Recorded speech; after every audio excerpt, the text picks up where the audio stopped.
Bueno, Magalí es periodista del portal Refugio Latinoamericano. No siempre vienen periodistas, en general vienen algunos que, o han participado algunos que vienen de otra formación y que llegan al periodismo. En este caso, Magalí es pura cepa, ¿no? Viene de su universo. Y adelanto, mientras la esperamos, que la semana que viene vamos a tener una renovación ahí del aporte con Refugio Latinoamericano. Vamos a tener ahí una co-colaboración, ya lo explicaremos mejor, pero estamos como la doctora que el martes pasado también hizo adelanto. Ahí estamos metiendo adelanto. Sí, metemos ahí está. Todos los programas tenemos algún adelanto, ahí tenemos el adelanto de eso, de RL, y una co-colaboración la semana próxima. Excelente. Magalí, ¿nos estás escuchando? Hola, ¿qué tal? Sí, los escucho. Buenísimo. Genial. ¿Estuviste escuchando ahí nuestra improvisada introducción a tu nota? Sí, escuché un poquito. Buenísimo. ¿Querés contarnos un poco cómo la encaraste y cómo te acercaste al caso? Bueno, sí. Nos avisaron a todo el equipo de Refugio del caso, lo estábamos siguiendo. Entonces, un poco por ahí entramos y decidimos contactar directamente a la abogada que estaba a cargo y que estaba más cerca de la familia, que es Zulema Montero, que fue la que nos dio las declaraciones para la nota. Genial. Y ahora sí, metiéndonos en el caso, para quien quizás estuvo distraído, no vio en los portales, en las noticias, que invadió las pantallas durante los días pasados, ¿querés resumir de qué se trata el caso? ¿Qué es lo que ocurrió? Bueno, lo que ocurrió fue que expulsaron del país a un migrante residente de hace casi 20 años en Argentina, un migrante uruguayo, afrodescendiente, un hombre de 60 años que ya tenía su familia radicada acá, sus hijos argentinos, su esposa. Bueno, él estaba haciendo su trámite de residencia permanente, como tenía una situación de antecedentes penales, no podía tener la ciudadanía permanente, entonces tenía una precaria que la tenía que renovar habitualmente, o sea, regularmente. Bueno, el 11 de julio él va a la sede de migraciones para renovar su precaria y en ese momento lo detienen, le dicen que hay una orden de expulsión, entonces a los 4 días directamente lo deportan.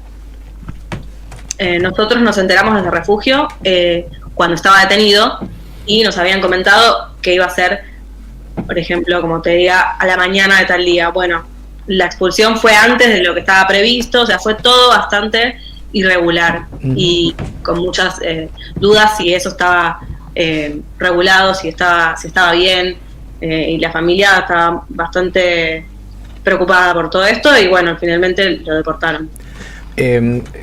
Y hablando con la abogada, no sé si pudiste hablar también con él, con la persona implicada, quien fue deportado, pero ¿cuál es la sensación? ¿Por qué ese apuro? ¿Por qué este deseo también de parte de las autoridades de ponerlo en discusión el tema? Porque salió inmediatamente también en los grandes medios nacionales.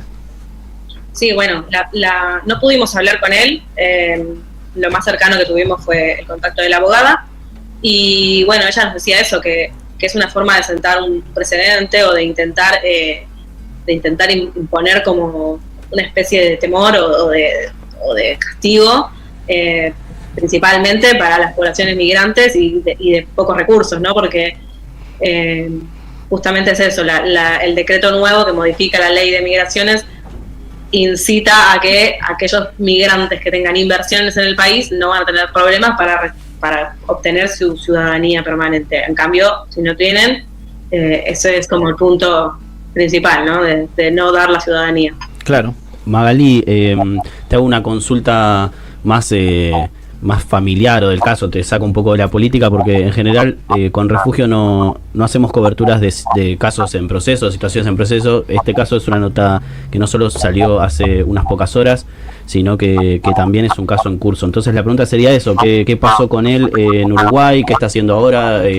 ¿Cómo es la situación actual? Porque están los niños acá, entiendo, y él... hasta que no logre de alguna manera levantar esta condición que tiene ahora, no puede volver, ¿no? ¿Es así lo que digo? Bueno, un poco por ese lado te pregunto. Sí, lo que nos dijeron es que él allá está viviendo con parte de su familia que está allá, y asesorado por organismos de derechos humanos, incluso gente del Congreso de Uruguay. Eso es lo que pudimos saber de él. Con respecto a acá, la familia está desamparada porque él era el sostén económico de la familia, sus hijos son menores y llevaba adelante un emprendimiento con su esposa, que en realidad él era el que más se movía en ese trabajo. Así que lo último que hablamos era total incertidumbre, y por parte de la abogada tratar de rechazar esto y hacer la mayor confrontación posible para que se sepa que no se está de acuerdo con la medida y que se va a pelear en todas las instancias judiciales para revertirla. Claro, no sé si acá la doctora tiene también alguna pregunta o alguna acotación, si ha estado siguiendo el caso. Angie. Sí, por ahí no pregunta, pero sí como hacer un comentario, ¿no?, en relación a esto que contaban y que surge también de la entrevista, de la nota, perdón, y que es algo que venimos también repitiendo desde que dijimos, bueno, está el anuncio de este decreto hasta que se formalizó, que es un instrumento que lo único que está haciendo es estigmatizar, ¿no? Y que vemos todo el tiempo en las resoluciones, incluso en el decreto, como todo el tiempo se repite la palabra peligro, ¿no? Riesgo, amenaza.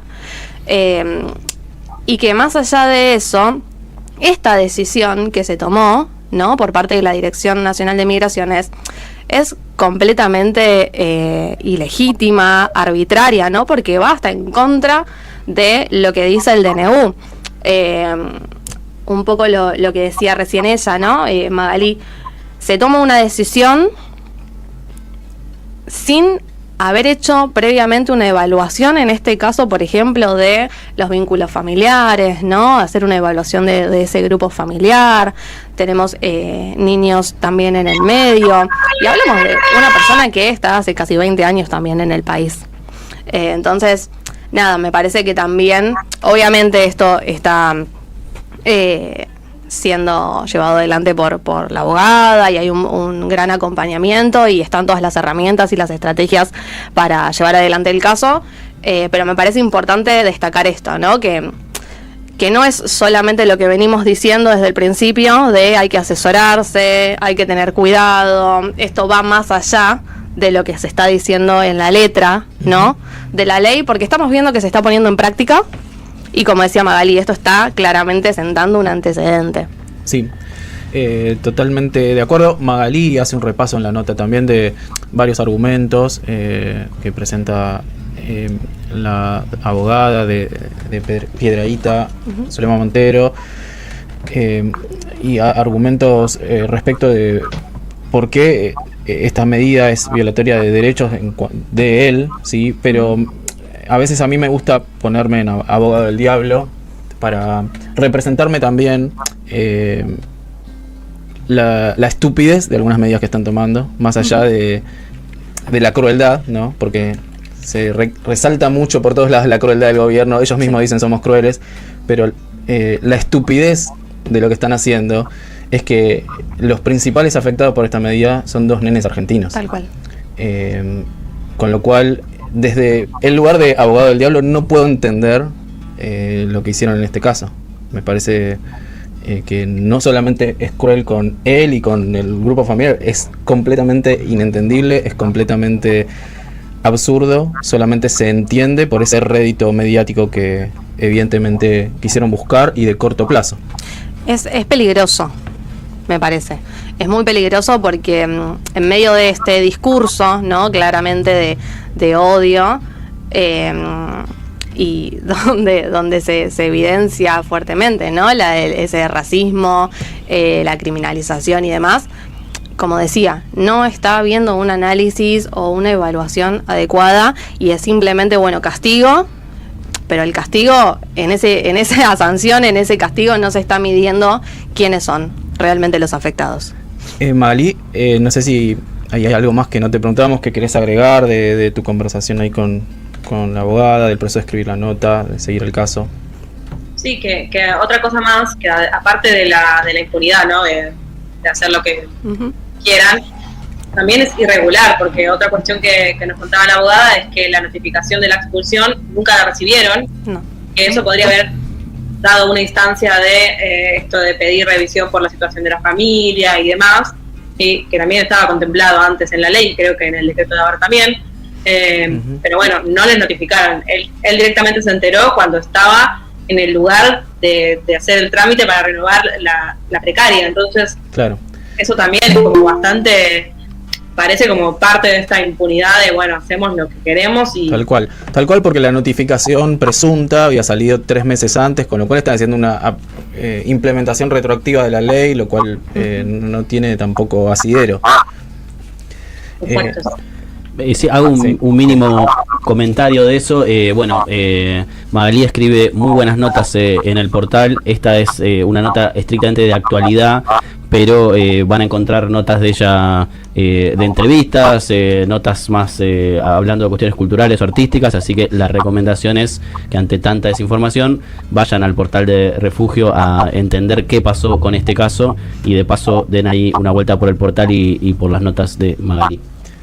Bueno, Magalí Antonelli, del portal y agencia Refugio Latinoamericano, muchas gracias por estar con nosotros, te mandamos un abrazo. Un abrazo. Gracias. Chao, chao.